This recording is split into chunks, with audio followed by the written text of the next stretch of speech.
This will rain terror and pain, woes without end where they extend. People fools bend by the rules, where people then us against us, but returning on the true mode of returning season of doomsday. Scary, scary, scary solstice, very, very, very scary solstice. On the sea, on the ground, on the sky, sail on the sea. Look to the sky, way up on high, there in the night, stars now are right. They will return. So, now we're going to go through some example turns. So this is going to be pretty exciting. Hey, Jason? Yeah, absolutely. Actually get to play a game that we enjoy. And don't hate more than anything else in the universe. And doesn't make us burn with all the fire of hell and brimstone. So because I'm the starting player, I actually get to activate the first mythos card. So this is before the game actually starts. This is how the game is going to start off for us. So we have environment, weather. It's icy conditions. Investigators receive 1 less movement point during the movement phase. And fast-moving monsters, that's the ones with the red borders, move like normal monsters instead. A clue appears at the Silver Twilight Lodge. And a gate opens up at the Historical Society. Alright, a monster is drawn randomly from the cup. And we get a formless spawn. Sounds delightful. And finally, because a gate opened, a Doom token is added to the Great Old One's track. You're going to want to make sure you don't forget that, because that's very easy to forget. So first we have the upkeep phase. Now, assumingly, since this is the first upkeep phase, we don't really have anything we want to change up, but depending on the situation that we just drew here, we may want to actually reconsider what we're going to be doing here. So I'm going to probably use my focus to increase my speed, because since I'm going to be getting less movement points, I'm not going to want to be left behind. That's all my focus. Do you think, Jason? I think I'm good. Alright, cool. Now, I'll note that during the upkeep phase, this is when I would also actually roll for my retainer, because this is actually roll a die, and on a result of 1, I would have to discard this card. However, with anything like this where you discard on a result of 1, you actually don't roll the first upkeep phase after you receive it. So, I actually get to keep this retainer, and I get $1 because I have it. Next, we have the movement phase. So, on the movement phase, because I have 5 speed, I should be receiving 5 movement points. However, because of the icy conditions, I'm only going to be receiving 4 movement points. So I can move up to 4 spaces. 2 and 3. The unvisited isle has now been visited. Jason? I think I'm going to go visit the graveyard. 1, 2, 3. I actually had 4 movement points, but again, icy conditions. And I pick up this clue token. Alright, with the movement phase complete, we now move on to the Arkham Encounters phase. So, what happens here is, since I'm the first one to take an encounter, I'm in the green section here, which is the Merchant District. I take the Merchant District cards, shuffle up the deck, and because I'm actually the Daniel Simmons, the photographer, I don't get just 1, I get 2 cards to look at. Normally you would only get 1, though. So I'm just going to take a moment to read these over and see which one I want to do. Well, I've actually been caught between a rock and a hard place here. One giving me the option of pass a will check or be cursed, the other one giving me the option of pass a will check or lose 3 sanity. Given that I only have 4 sanity, I'm thinking I'm going to actually want to go with the one that's potentially going to end up giving me a curse. Because otherwise I might just get punked out by something that makes me lose 1 sanity. So, the Unvisited Isle. As you start to climb back into your canoe and row to shore, you see a huge shadowy shape disturb the waters near the islands. Waves of intense dread grip you, and you must pass a will -1 check or else be cursed. I'm going to pick up my dice. So first off, I will note, I have 2 will. That means I would have 2 dice in my pool. However, since this is a will -1 check, I actually have to remove 1 die from this pool. I'm not currently cursed, though, so I'm going to be succeeding on a 5 or a 6, as noted by the Elder Sign, so I'm going to be rolling here. However, I rolled a 1. At this point, I can choose to spend my clue tokens, of which I have 2, to potentially roll more dice. And I think I'm going to spend 1 clue token. I'm going to add another die into this check. which is a 5, and that's enough to succeed. So I now discard this back to the top of the deck, and we go on to Jason's Arkham Encounters phase. Alright, so because I'm in the graveyard, which is in Rivertown, I take the purple deck. Again, I shuffle it first. Remember, it's very important to shuffle these decks before you actually take an encounter card from them. Next, I draw a random card from the deck, and I read the graveyard section on it. Descending into a dark mausoleum, you discover a vampire rising to feed. You quickly find yourself fighting for your life. Make a combat -2 check. If you pass, you defeat the vampire, gaining 1 clue token and drawing 1 unique item. If you fail, roll a die and lose that much stamina. Now in this case, this is actually a pretty good check for me to make because I ended up with a lot of combat items. So, in this case, because this is a combat check, I'm going to be using my fight skill. And my fight skill is currently at 3. However, I can then use 2 hands worth of weapons. So I'm going to use the 45 automatic, give me +4, and a cavalry saber to give me +2. This gives me a total of 9, and this check is modified by -2, so I have 7. So I'm going to roll, well I only have 5 dice, but I'll roll these, and if I don't get enough successes, then I'll re-roll some that are not successes. And I got 2 successes anyway, so I'm good. So in this case, I gain 1 clue token. And I get to draw a unique item.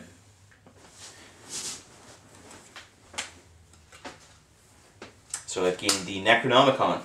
And again, this card goes back onto the appropriate stack. So, now that Phase 3, the Arkham Encounters phase, has been completed, we would technically move on to the Otherworld Encounters phase. However, none of us are in another world. Then finally we move on to the Mythos phase. So, I'm going to draw and reveal a new Mythos card. Big storm sweeps Arkham. Headline: all monsters in the sky and outskirts are returned to the cup. A clue appears at the Unnameable. Oh, if only I'd gone to the Unnameable instead of the Unvisited Isle. A gate opens up in Independence Square. Because a gate opened up, a Doom token is added to the Great Old One's Doom track.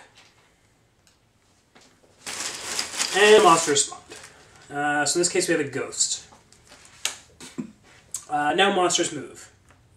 Dimensional symbol of a crescent moon, move on white. The only one that has it is the ghost, but since it's a yellow border, he doesn't actually move. He's going to stay there. And those with a cross dimensional symbol will move on black. The only other monster is his formless spawn, and he's a circle. At the end of the Mythos phase, the first player token is then passed on to the person on my left, which is going to be Jason, who's on my left and my right. And then we're going to continue on to the next turn. Solstice Eve will find you racked with sobs and screams. Alright, so we're a few more turns in. We're at the upkeep phase now, so first of all we get to adjust our skill sliders as we wish. So let me give myself a little bit less speed. Maybe... yeah, I'm kind of good everywhere else. Maybe a little bit more lore, because I'm getting bonus luck from a lot of places. Yeah, I'll move the 2. Alright, so I spent mine there. I'm also going to get $1 from my retainer. I'm going to start spending that money. And I rolled a 1, so the retainer's gone at last. It was a good retainer. It was a kind retainer. It gave to me, who was poor, and was then lost suddenly in the night. Next up is movement. So at this point, I'm the first person to move. I'm in another world, so I simply move to the second spot in Relief. Alright.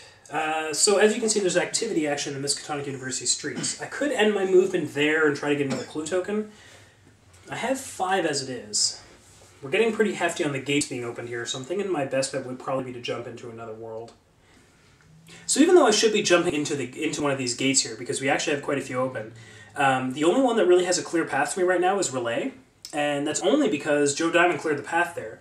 Now, I could, in theory, jump into that and then go to the first space there, but Joe, assumedly, will probably be closing that next round, and if I don't make it out in time, then it's going to end up just closing on top of me. Not to mention the fact that if I just jump into a gate that someone else is already working on, well, I'm just kind of wasting everybody's time. So, well, I have a lot of money to burn. I should probably go spend that. So with a speed of, or movement of 4, 1, 2, 3, 4, or right side there, Curiosity Shop. I'm going to end my turn there. And that's my movement.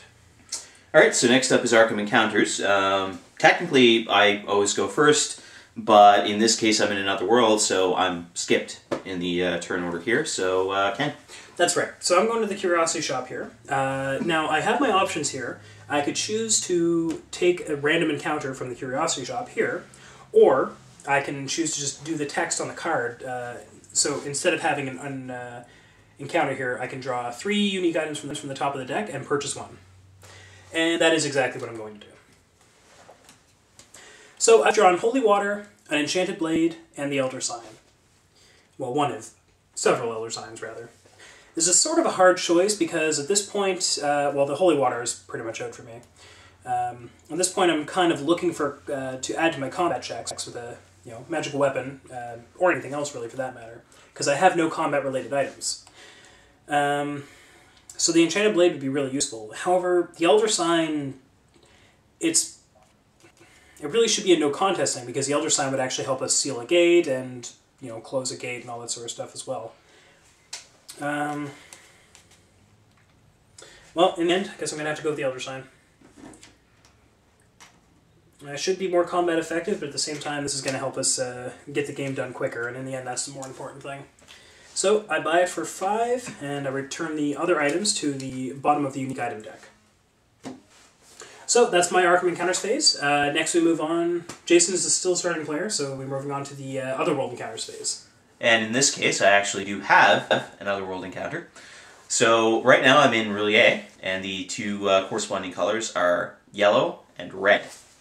So we start turning over cards from the top of the deck, and actually the first one happens to be yellow, so I take that, and there is a Relier section, so I read that.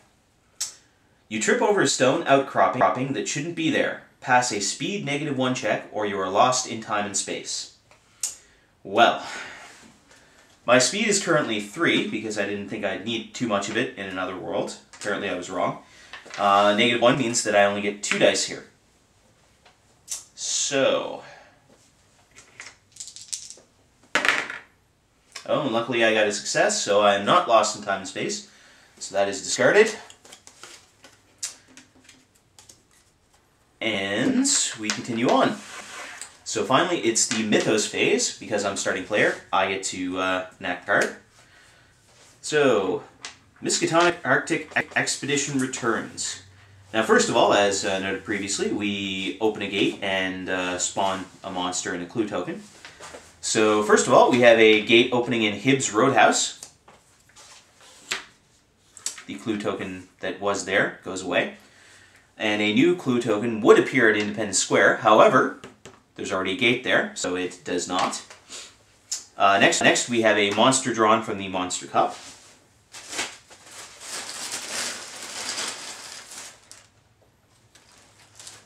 And we have a Shuggoth. So he goes to the Hibbs Roadhouse. Next, we have Monster Movement. So first of all, any crescents move along the white arrows. Again, the only crescent out is the ghost, and he doesn't move.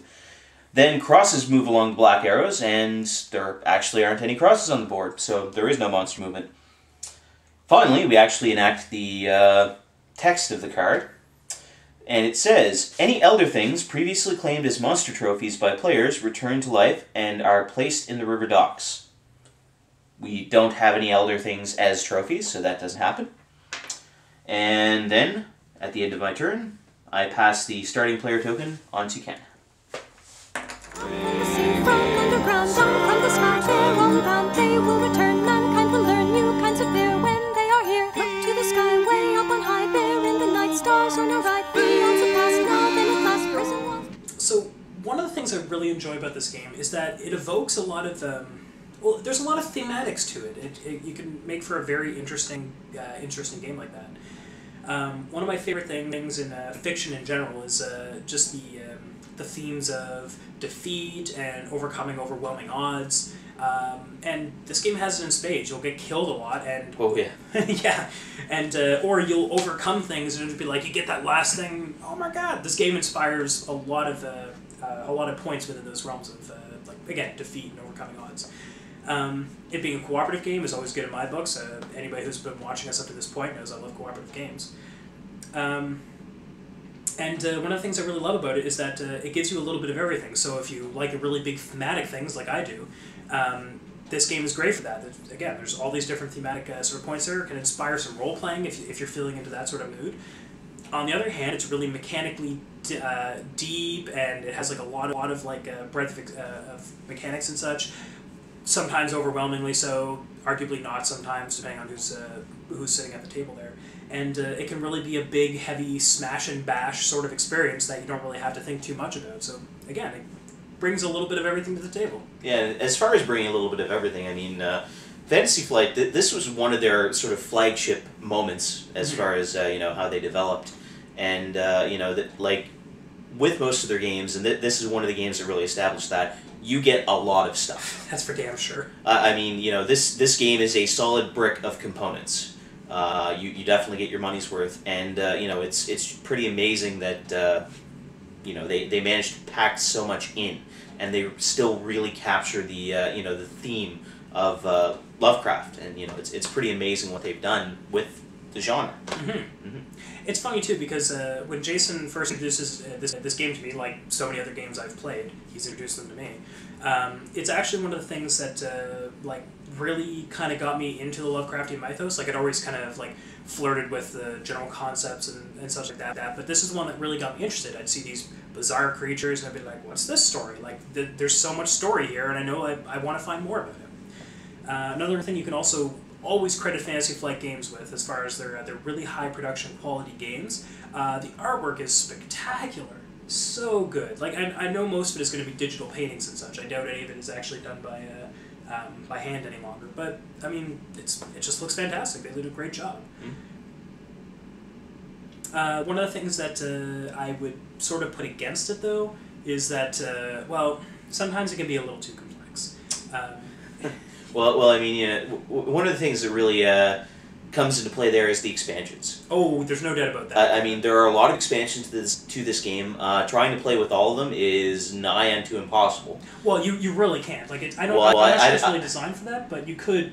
Like, well, in theory, though, a lot of them could work together, and actually, they're one of the most recent expansions, Miskatonic University. It kind of pulls together, like, it has expansions for all the individual expansions. So it's kind of the, sort of the Munchkin blender, if you will, of Arkham Horror. So, that's a good way to put it. So really, if you wanted to, with Miskatonic Horror, it sort of draws everything together. So you could play with everything if you could find enough room to actually lay all of it out, which is doubtful. Yeah, but I mean, like, there are clearly bigger games than Arkham Horror, but I mean, quite frankly, like, we're using the biggest table I own, and it still barely really fits. I mean, the range we had on our camera is probably maybe not the best per se, but it's a big freaking game, like, and as soon as you add any more expansions to it, one board, another deck of cards, any of these things here, and you have a significant number of players, you need another table. Like, you just need another table at that point. Yeah. Which is crazy. Again, one of the things that sort of like falls unfortunately flat with this game with a lot of people is that it's really, really, really mechanically intense when you first start off, because you just I kind of equate this game more to learning a new role-playing game system than learning a board game. And for many people, that's a huge downside, and for many people, that's a huge upside. So it's different strokes, different folks. Yeah. All right. So Jason, how do you feel about Arkham Horror? Personally, I give it a 4 out of 5. Okay. I mean, I really like the game. I do. It's a game that I used to play a lot.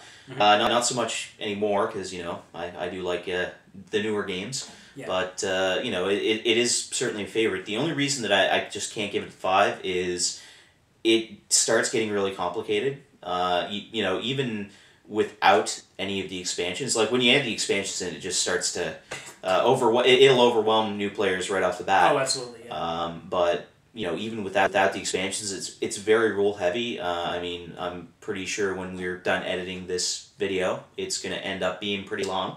Mm-hmm. Probably our longest yet, I would guess. I would imagine, and you know, we're not even really mentioning all of the little, you know, nuances of the rules here. We're just trying to convey the main rules, and that's kind of the issue. There's a lot of stuff you need to know.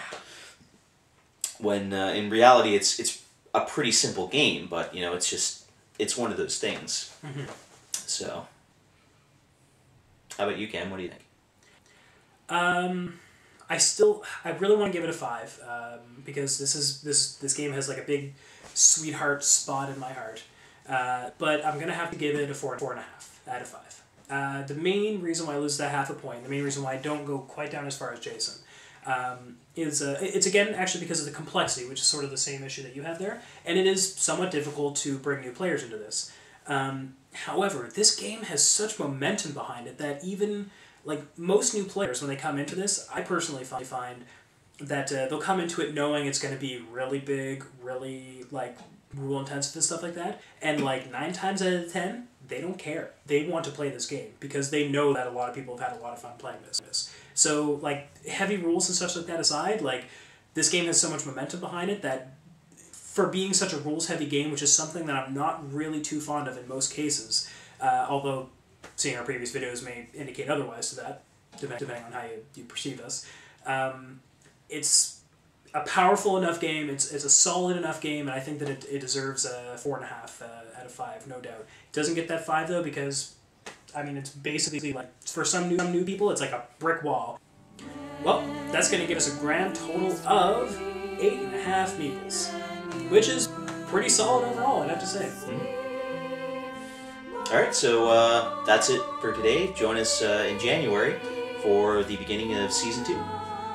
Have a very scary solstice and have good games. So